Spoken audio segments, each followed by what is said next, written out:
English మాట్లాడడానికి భయపడుతున్నారా? అయితే మీకోసమే ఈ స్పోకెన్ ఇంగ్లీష్ క్లాసెస్. వెంటనే కాల్ చేసి జాయిన్ అవ్వండి. నమస్తే రమ్మగారు. నమస్తే జయ. ఏదైనా తమాషా కథ చెప్తారా? పూర్వం ఒక బ్రాహ్మడు ఒక ఆయన ఉండేవాట, శుద్ధమతి ఆయన పేరు. ఈయన కాశీలకు వెళ్ళి చదువుకొచ్చాడు. కాశీలో చాలా సంవత్సరాలు చదువుకుని 10వ ఏట వెళ్ళిపోయి 40 ఏళ్ళు కాశీలో చదువుకుని 50వ ఏట స్వగ్రామానికి వచ్చాడు. సరే, అంత పరమ విద్వాంసుడు, చాలా గొప్పగా చదువుకున్నాడు. ఆయన దగ్గర బోళ్ళంతమంది శిష్యులు చేరారు. చుట్టుపక్కల వాళ్ళు ఎవరో ఆయనకు ఒక పిల్లనిచ్చి పెళ్లి చేశారు. ఆ కాలంలో ఇలాంటివి జరిగేవి. ఆ అమ్మాయికి 14 ఏళ్ళు 13 ఏళ్ల పిల్లనో చేశారు. పిల్ల పెద్దదయ్యాక కాపురాన్ని తెచ్చుకున్నారు. కానీ ఆయనకి తన పెద్దవాడు, పిల్ల చిన్నపిల్ల అని చాలా అనుమానంగా ఉండేది భార్య మీద. కొంతకాలం గడిచినా కూడా భార్య అంటే అనుమానం. ఆ అమ్మాయి ఏమో అందరితోటి చక్కగా నవ్వుతూ మాట్లాడేది. వాళ్ళ మంది శిష్యులు ఉండేవాళ్ళు వాకిట్లో చదువుకోవటానికి. అందరితో నవ్వు మొహం పెట్టి మాట్లాడేది. ఆ పిల్ల సహజంగానే నవ్వు ఫేసు. అయితే ఏమైంది, ఈయనకి చాలా కోపం వచ్చేసింది. ఒకనాడు ఎప్పుడో భార్య నవ్వుతోందని, ఏదో పిల్లలు అల్లరి మాటలేవో కొంటి మాటలు మాట్లాడి ఏవో వస్తువులు పడేసి చేస్తుంటే ఆవిడ అందరితో పక్క నవ్వేసరికి నవ్వుతోందని ఓర్చుకోలేక భార్య మీద అనుమానంతో ఇల్లు విడిచి వెళ్ళిపోయాడు. ఆయన పెళ్లి చేసుకున్నాడు అనవసరం, కానీ అనుమానస్తుడు వెళ్ళిపోయాడు. వెళ్ళిపోయేసరికల్లా ఈయన ఇల్లు విడిచి వెళ్ళిపోతుంటే ఆయన ఎక్కడికి వెళ్ళిపోతున్నాడో తెలియక 4 సీనియర్ శిష్యులు ఈయన వెనకాల పడ్డారు. ఆయన ఎక్కడెక్కడెక్కడికో నడిచి వెళ్ళిపోయాడు. వీళ్ళు కూడా ఆయన వెళ్ళిన మార్గం వెతుక్కుంటూ ఆయన వెనకాల పడిపోయారు. పోతే ఒక గ్రామం దగ్గర కలుసుకునేసరికల్లా, ఏమిట్రా, నేను నా పెళ్ళాం మీద అనుమానంతో వెళ్ళిపోతుంటే మీరంతా నా వెంట పడ్డారు, పోపండి అన్నాడు. అనేసరికి వాళ్ళు అన్నారు, అయ్యో గురువుగారు ఎంత మాట అండి, మహా ఇల్లాలు, ఆవిడ మీద అనుమానం ఏమిటండి, మేము ఆవిడతోటే ఉంటాం, మేము ఆవిడ గుణం కనిపెట్టమా, అసలు ఇంటిది కాదండి, ఆవిడ చాలా మంచిది, ఉత్తమ ఇల్లాలు, తల్లి లాంటిది మాకు, మీరు ఇంత మాట అనబోకండి, పదండి మనం వెనక్కి వెళ్ళిపోదాం, అసలు ఆవిడ పేరు మీద మీరు ఇట్లా అనటానికే వీల్లేదు, ఆవిడ ప్రవర్తన బాగుండకపోతే అందరు ఇంతమంది పిల్లలు ఆవిడతోటి ఎట్టా బాగుంటారండి అని బాగా నచ్చజెప్పారు. సరే, ఆయన ఏమనుకున్నాడు, సరే వెళ్ళిపోదాంలే, వెనక్కి వెళ్ళిపోదామని నిశ్చయించుకున్నాడు. విద్యార్థులు అంత గట్టిగా చెప్తుంటే ఏమంటాడు, సరేనన్నాడు. ఈ వెళ్ళి రాత్రంతా నడుచుకుంటూ వచ్చేసారు. ఎటగో నడిచారు. తిరిగి వెళ్ళడానికి అప్పుడు మార్గం చూసుకుంటే వాళ్ళు ఒక నగరం దాటి వెళ్ళాలి. ఈ నగరంలోకి ప్రవేశిస్తే ఏమైంది, కొంత దూరం వెళ్ళేసరికి వీళ్ళకి కాళ్ళు పీకేస్తున్నాయి, ఎండకి చెమటలు పోసేస్తున్నాయి, ఏం చేయాలో తెలియక సంకలో దర్భాసనాలు ఉన్నాయి, దర్భలు పట్టుకుని రోడ్డు మీద కూర్చున్నారు. దానికి ముందుగా ఒక బావి ఉంది. ఆ బావిలోంచి నీళ్లు తోడి తెచ్చుకుంటున్న ఒక శ్రోత్రియ బ్రాహ్మణ స్త్రీ ఒక ఆవిడ, ఎవరండి మీరు అనేసరికల్లా, మేము బాటసార్లమమ్మా అన్నాడు. మీరేం బాటసార్లు అని 2 అడుగులేదు. అయితే పరదేశులమమ్మ అన్నాడు. మీరు పరదేశులు కాకేనాయనా భలే చెప్పారు అని వెళ్ళిపోయింది. అదేంటి, మనం బాటసార్లు కాదు పరదేశులు కాదా అంటే మనం ఎవరం అని వీళ్ళు ఆలోచించారు. ఆవిడ బిందెని ఇంట్లో నీళ్ళు పోసి వచ్చేసి మళ్ళీ బిందె పుచ్చుకొచ్చింది. అయితే అమ్మ మేము మార్గస్థులం అన్నారు. అనేసరికి మీరు మార్గస్థులు ఎటా అవుతారు, మీరు మార్గస్థులు కాదు అని మంచినీళ్ళకి వెళ్ళిపోయింది. అర్థం కాల.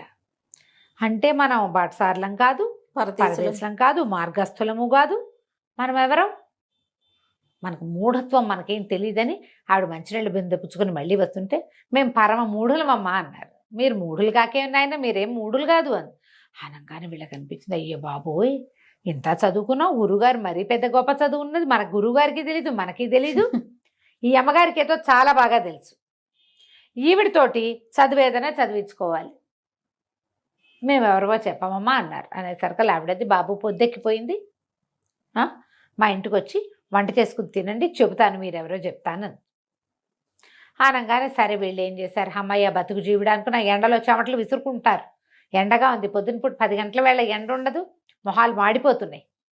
సరే మా 5 లేచి సరే వాళ్ళ ఇంటికి వెళ్ళారు.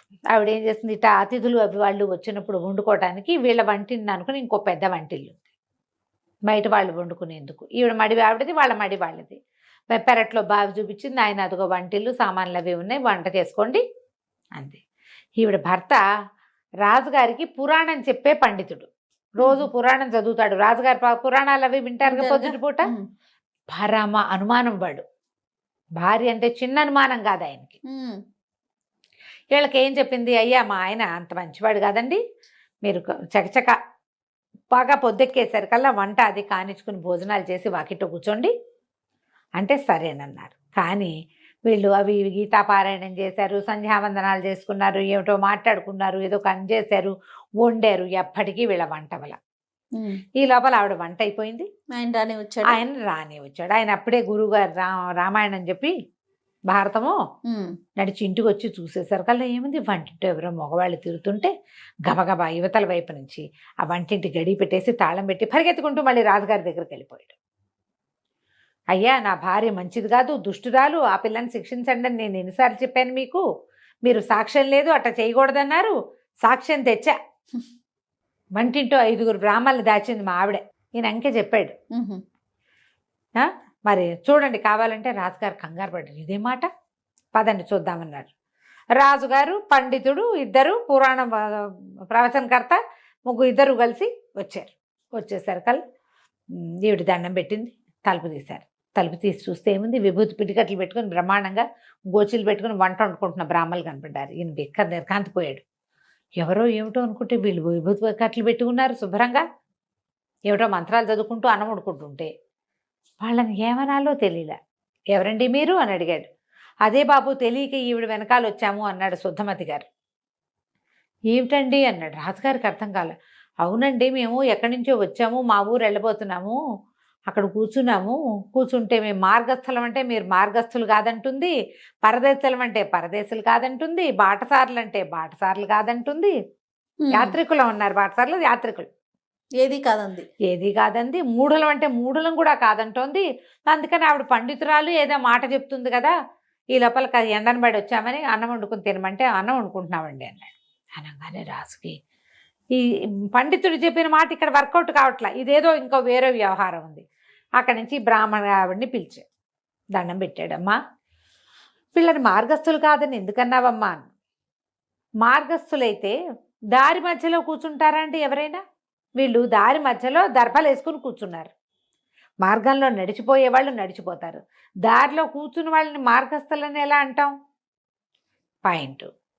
నువ్వు పరదేశులు కాదని అన్నావేంటమ్మా, వీళ్ళది ఊరు కాదు కదా అని.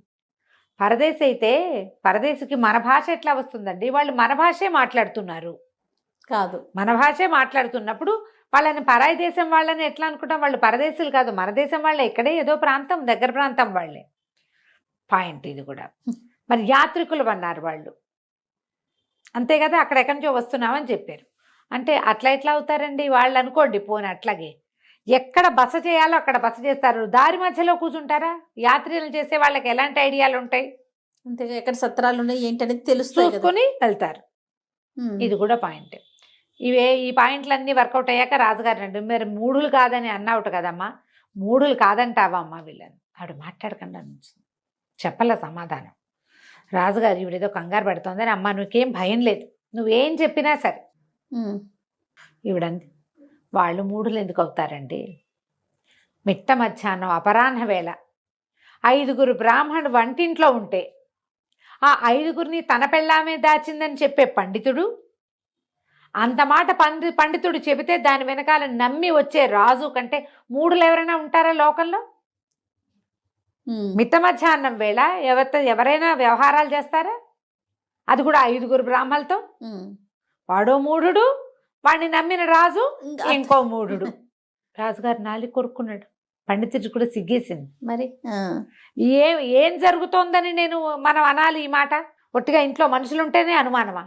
రాజుగారు మాట తగ్గించుకుని ఏం మాట్లాడాలో తెలియపోతే అప్పుడు శుద్ధమతి చెప్పాడు, అయ్యా మగవాడి బుద్ధి అండి ఇది, నేను కూడా ఈ పొరపాటుతోటే, నా భార్య విద్యార్థులందరితోటి స్నేహంగా ఆపేక్షగా ఉంది, అది ఓర్చుకోలేకే వచ్చేసాను, నా వెంటబడి నా శిష్యులు వచ్చారు, ఇక్కడ ఇది కనపడుతోంది, భార్య కళ్ళగా నవ్వుతూ ఉంటే తన కోసం నవ్వాలి తప్పిస్తే ఇతరుల కోసం నవ్వకూడదంటే వాళ్ళు బతికుండకూడదని అనుకుంటాం మేము, అదే తప్పు, నేను కూడా ఆ తప్పే చేశానండి అంటే రాజు కాస్త తీర్పు చెప్పి ఇట్లాంటి పనులు చేయకూడదని, భార్యల్ని సజావుగా చూసుకోవాలని చెప్పి ఆ వచ్చిన పై ఊరు నుంచి వచ్చిన శుద్ధమతికేమో ఏదో కాస్త 100 వరహాలు బహుమతి ఇచ్చి, పాఠశాల బాగా జరుపుకోండి గురుగారు, మీ భార్యని అనుమానించకండి అని చెప్పి పంపించాడు.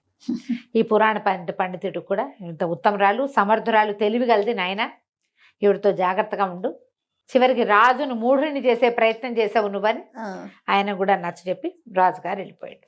కథ కంచికి మనం ఇంటికి. మంచి నీతి ఉన్న కథ అండి. అనుమానం, అనుమానం.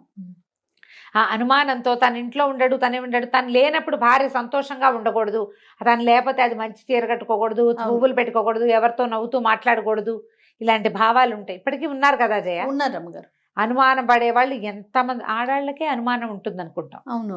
ఆడవాళ్ళ అనుమానం వాళ్ళ ఏడుపుతో పోతూ ఉంటుంది, ఏడుస్తూ ఉంటారు అనుమానంతో. అవును. మగవాడి అనుమానం ఆడదాన్ని చంపే వరకు వస్తుంది. అవును. అనుమానంతో పెళ్ళాలని చంపేస్తారు జయ, అలాంటి కేసులు కూడా చూస్తున్నాం, చాలా చూస్తుంటాం. అనుమానం పిశాచం లాంటిది, Yes. దాన్ని పట్టించుకోకూడదు, దాని మీదకి ఎక్కించుకున్నాం అంటే దిగదు చచ్చి. అంతే. రైట్ రమ్మగారు, నమస్తే. నమస్తే.